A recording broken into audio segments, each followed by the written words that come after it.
Hi, everyone. A couple important announcements before we get to what I think is a significant conversation. Pope Francis has asked that the Universal Church and really all people of goodwill engage in a day of prayer on Friday of this week. And so we will honor that. We'll have a day of prayer. We'll be at St. Anne, beginning with Mass at 7 a.m. and then adoration of the Blessed Sacrament throughout the day. So you can come and go as your schedule allows. There'll be some resources to help guide our prayer before the Blessed Sacrament. There will also be the Rosary Parade at 7:30, Stations of the Cross at noon, the Divine Mercy Chaplet at 3 p.m. And then we'll gather for evening prayer and benediction at 5.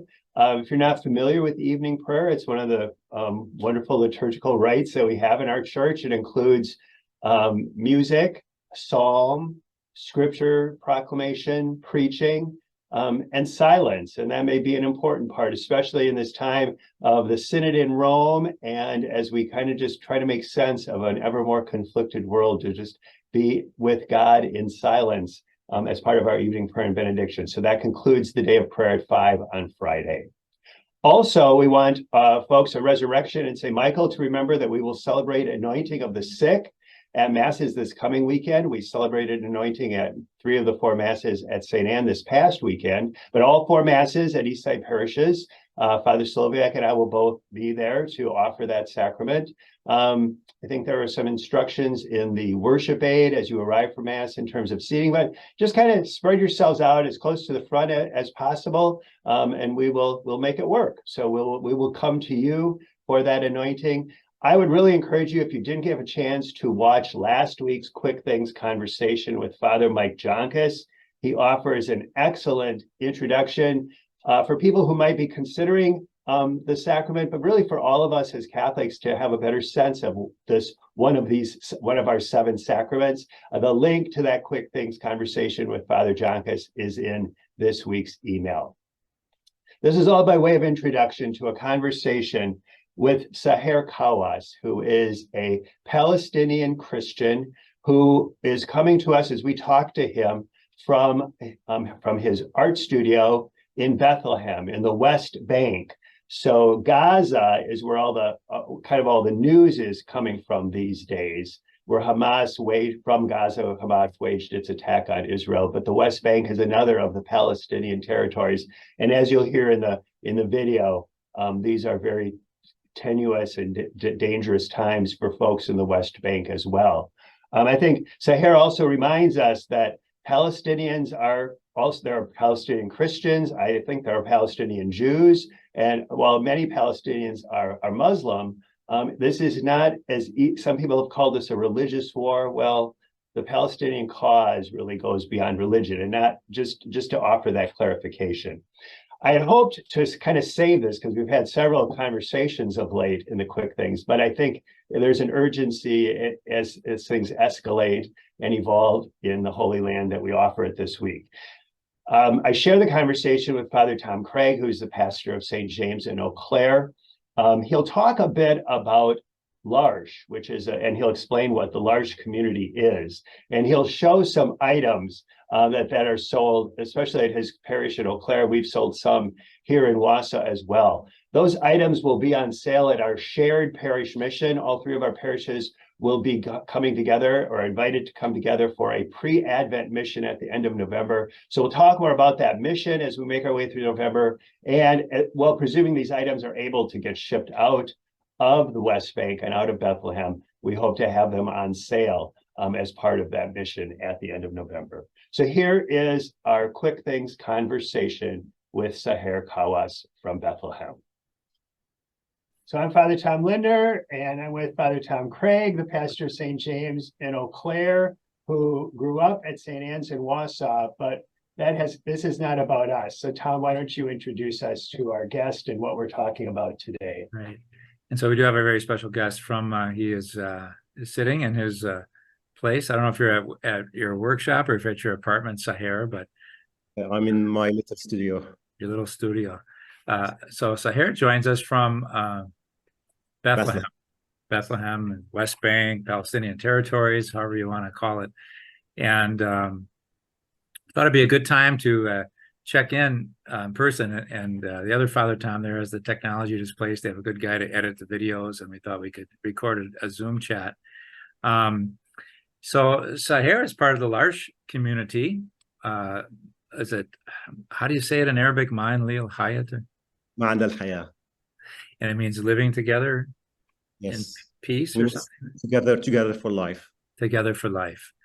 And it's part of an international movement called L'Arche, and it seeks to form community between people with intellectual disabilities or other disabilities and people without those disabilities. And when I was in Bethlehem for my sabbatical time for 3 months, I had the good pleasure of volunteering there about 3 hours a week. And they would, why they're connected to us at St. James and St. Anne's and Eastside parishes are that we have sold their crafts. They make these. So I would sit side by side, actually help make these. So you recognize this is a small size. They have medium and large as well, but nativity scene. So they're from Bethlehem. And this is kind of your trademark item, huh, Saher? Yes. What would you say about these? How do you make This is the small-sized nativity scene, and it's entirely made from the wool, the sheep wool that we purchased from the nearby villages of Bethlehem. So it comes originally from Bethlehem. Yeah, the sheep are on Bethlehem, so there's a good chance that the sheep were descended, right, Tom, from those who breathed upon the child Jesus, you know, that first nativity. So that's good. So we want to talk a little bit about this and what you do, and also, of course, how the war over there is affecting your operations and everything. I just show a couple of other things that we have sold from you. I have one of these hanging on my door in my house. This is the welcome sign that we make. Yeah, really great. And we always have a bunch of just the sheep, you know. It's the little sheeps. What's cuter than that? People love the sheep. People love their sheep. And then I don't know where, maybe I misplaced it, but I had that olive oil. So we sell the olive oil in the sheaths as well. So maybe before we talk about how things are going with the current events, if you could maybe just share your vision, what your community is like and what you do together. So yes, as you said, L'Arche Bethlehem, or Ma'an al-Hayat, is an association that brings together people with and without intellectual disability. And we are the first and only center in Palestine that makes, that you showed the felted items and the decorations in Palestine. And so yes, and we were established in Bethlehem in 2009 with our community leader Mahira, and it was the former representative of L'Arche International, Kathy Baroudi. And so yes. How many people are in your community, Saher? Now we welcome about 40 people with, we call them core members, people with intellectual disabilities. They come from Bethlehem and the surrounding areas. They also come from 2 refugee camps in Bethlehem. And so yes, and the core members are divided into 2 communities or 2 branches. One, the main branch is in Bethlehem. I think the one that Father Thomas volunteered in. And the other one was established in 2016 in Dar Salah village.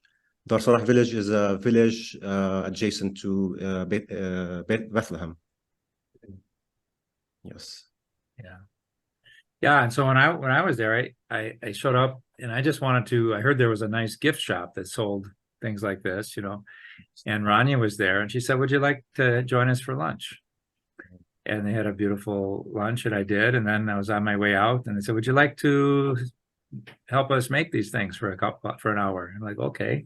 And it was just really, I don't know, it was just such a warm, joyful environment. And I started making a habit of it for about 11 weeks there. And yeah, I just see the good. We were there with a group of pilgrims. Unfortunately, the weather was so bad. I don't know if you remember last February, it had such rains and high winds and snow even. And so it was like what we'd call here a snow day. And your core members did not come in the day that we were visiting, but we visited with Mahera and Rania and Maram, one of the core members maybe. And Maram now works in the housekeeping of the boutique hotel. Right. Unfortunately, now it's closed. Yeah. And plenty of guests, unfortunately. Because of the war, huh? Because of the war, yes. Yeah. Yes. Yeah. So, and I don't know, it's not just, so part of it is they work and the simpler tasks with people with less abilities, they'll rub the wool on these really karmats.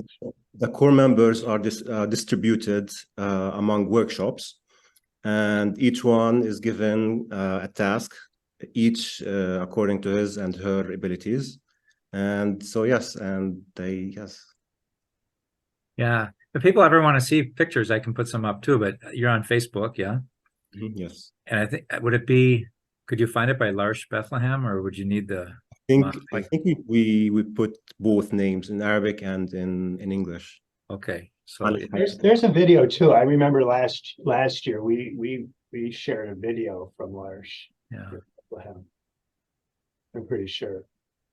But as we heard the story in February, they said it's a little better now, but back when L'Arche was established in Bethlehem, that people with the intellectual disabilities really didn't have a place to go. And sometimes families might be embarrassed by them, so they just keep them in the house all the time, or if they would just kind of wander the streets, sort of unsupervised, and not ideal. And so this is really a home away from home, but it's not just like you make them work, to produce goods, but you have lunches when there's a birthday, everybody celebrates and sings. I have to be at a wonderful Christmas party where everybody had an ornament with their names on it, and it really enhances just the dignity and pride of everybody. And, the day is actually like divided into activities. It's not only work, right. But I mean they get to, like, in the morning when they come, they get like an hour where it's like, they call it like a morning segment, where they like share news about the community, and if anyone wants to like share anything, he can or she can. And then they get divided into the workshops. Then they have like a short break for lunch, and yes. Zaher, how did you become associated with L'Arche? I was actually a member. I was actually a board member from 2017, and I was up until 2021. Then I quit the board of directors, because I was like quitting from everything. I quit my job. I quit my board membership in the board of directors, and I just I call it a sabbatical year. Because I was working for the Diocese of Jerusalem for seven years.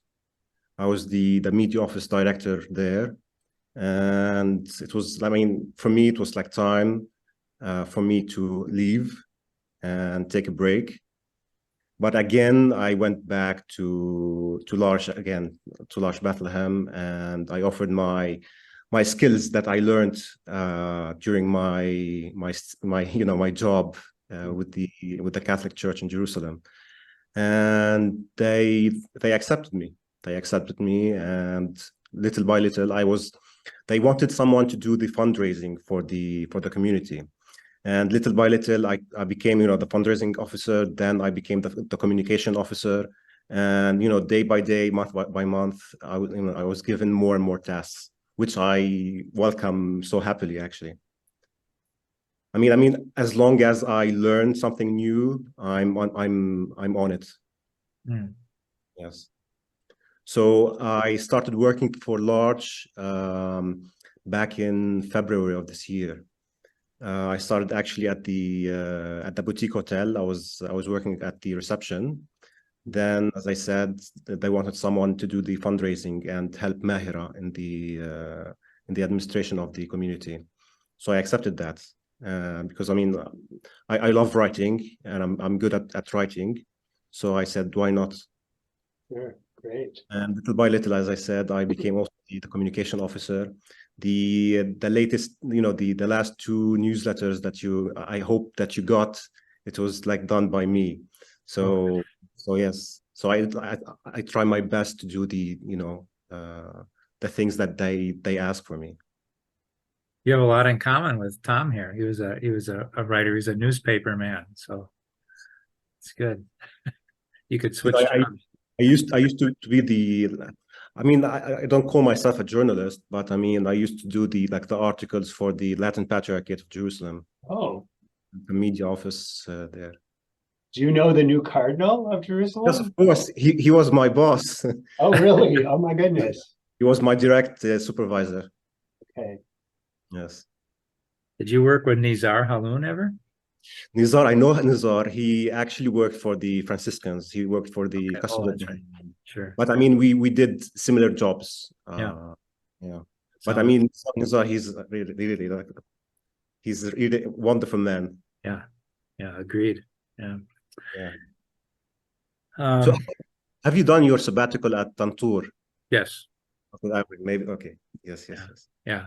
Loved every minute of it. Well, we might want to talk a little bit now about the current situation, huh? Yep. Sahar, can you just, for folks who are not familiar with what we're talking about, so you're in the West Bank, Yes. and how is that? That's north of Gaza? That's it's to the northern eastern part of Gaza. Okay. But disconnected, so they're two Palestinian Yes. territories, but not connected West geographically. Bank. So yes, so the West Bank and Gaza are separated, are not. We don't have any connection with Gaza, the Gaza Strip. So you need to go. You need to go through Israel to get to Gaza. So it's not Yeah. separated. Maybe 100 kilometers or 68 miles or so, or Yeah, maybe. roughly between you and Gaza City. Yes. Yeah. So right now, so Gaza, of course, is in chaos. There's bombings, etc. Is that true of the West Bank as well, or? In the West Bank, so when it all started, we like the first day when Hamas started the attack, we could hear the rockets, in the surrounding area of Bethlehem. And actually, it's like I remember when it happened, I thought that one of my water tanks exploded. It's that yeah. But I mean, the situation here is not as worse as the one in Gaza. Here we were affected, of course, by what's going on in Gaza.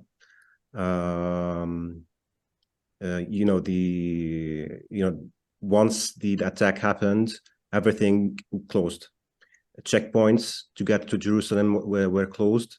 Roads connecting the Palestinian cities in the West Bank were blocked. So now if I want to go to Ramallah, I can't, because there is like a checkpoint that is closed that prevents cars from going through.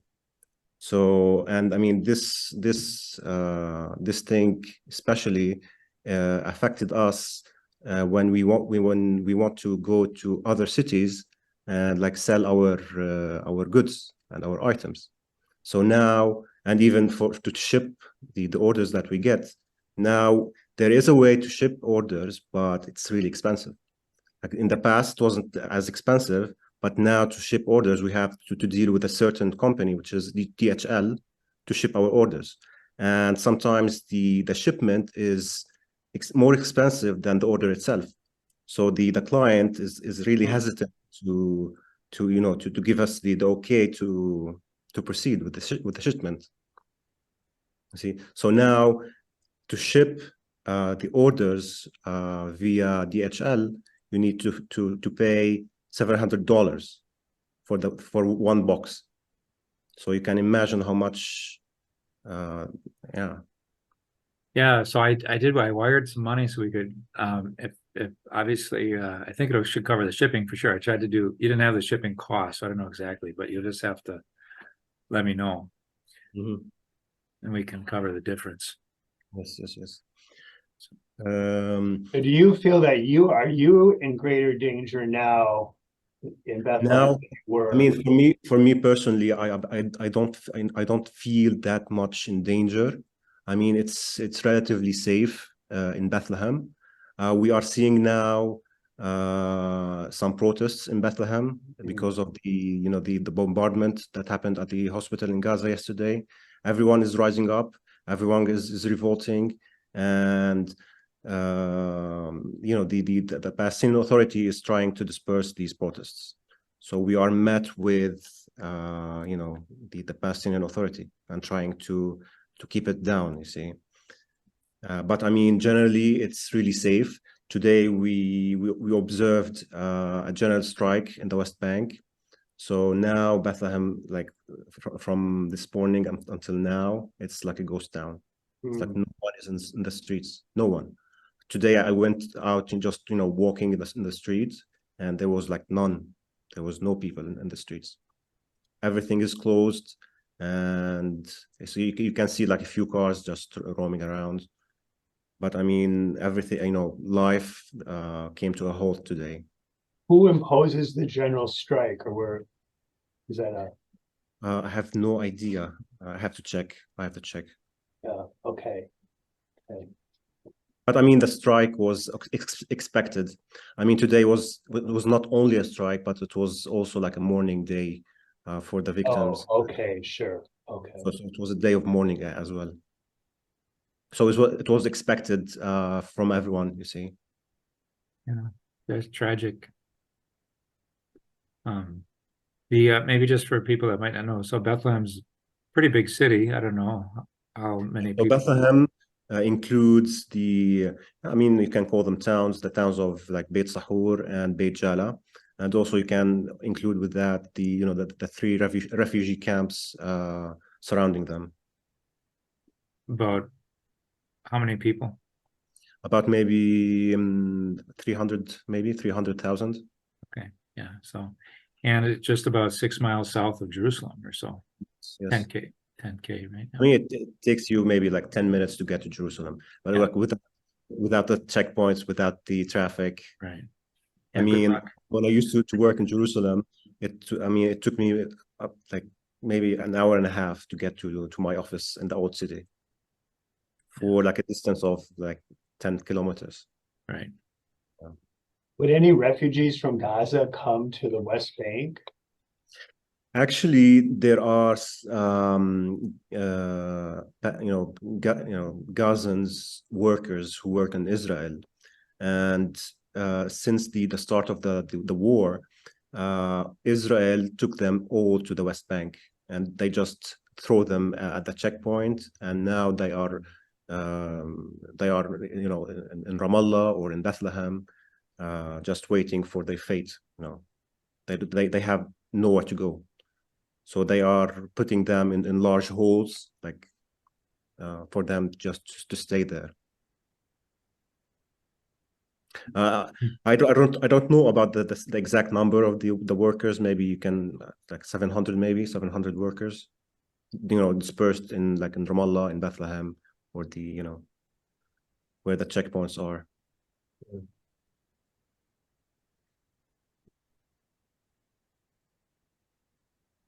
What are people expecting? I mean, we always say this. We always say that we want justice. I mean, it's not only peace. I mean, everybody, I mean, wants peace, but I mean, you can live in peace under, under the occupation. We want an end to the occupation. We want to live like other people.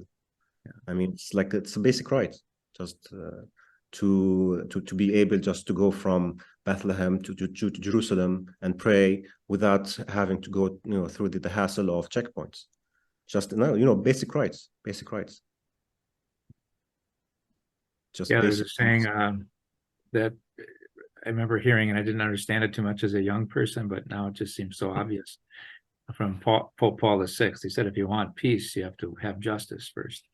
Yes. Otherwise, yes. It's not really peace. It might be quiet, but it's not really peace, right? You have to work for it. Like, yeah.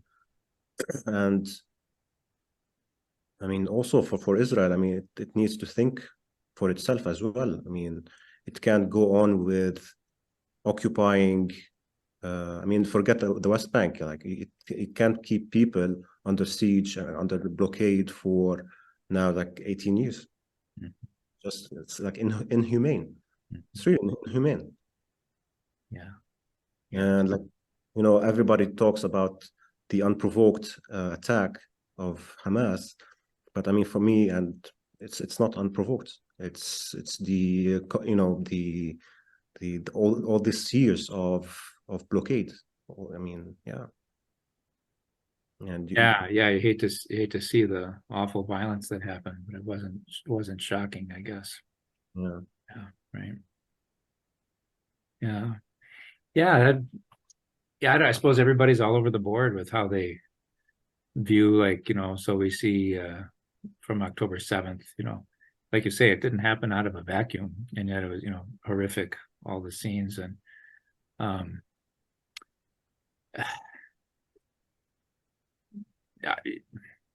know you can't speak for everybody, but I mean, I talked to this Majdi who lives in Bethlehem. He said, we're just so sad for both sides, you know, and he said, nobody's celebrating the fact that all those innocent people were killed, you know.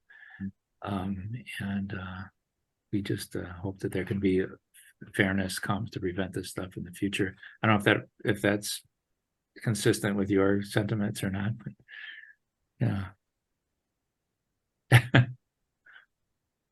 Complicated, maybe.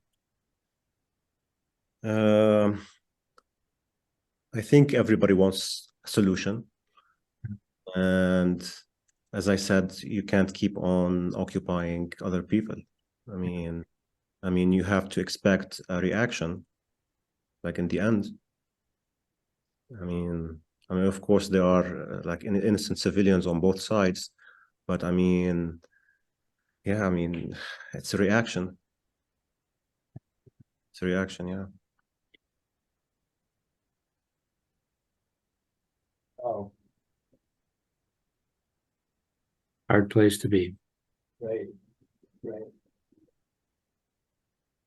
I think we should let Sahir get back to his day or his night. What do you think? Yeah. So it's noon for us, and it was 8 for him when we started. Yeah, right. Yeah. A little time. So, well, Sahir, we will, we will pray for you. That sounds so minimal. It's just, I think also it's important for us to be attentive. For Americans, I think we can easily lose track of what's happening in other parts of the world or simplify things. And I think you've helped explain a bit, but you've also helped us appreciate how complicated all of this is, and it's decades and decades of strife that we're trying to figure out. And real people who are affected by this, like yourself. Yes. Oh, so and maybe the one thing that, and just in terms of how it affects L'Arche, how's the war affect? I mean, our situation was actually difficult even before the war. I mean, this year was actually the first year. I mean, we have been going through a really difficult time since the beginning of this year. We have been, you know, the sale of the felt decorations and items only covers about 50% of the running costs and expenses. So we had, and you know, the boutique hotel that we opened last year, it also covers maybe 20% of the running costs.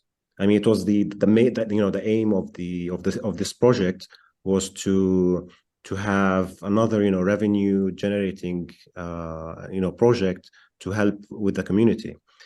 But I mean, with the hotel and with the sale of the products, we are only covering maybe like 60-70% of the running expenses.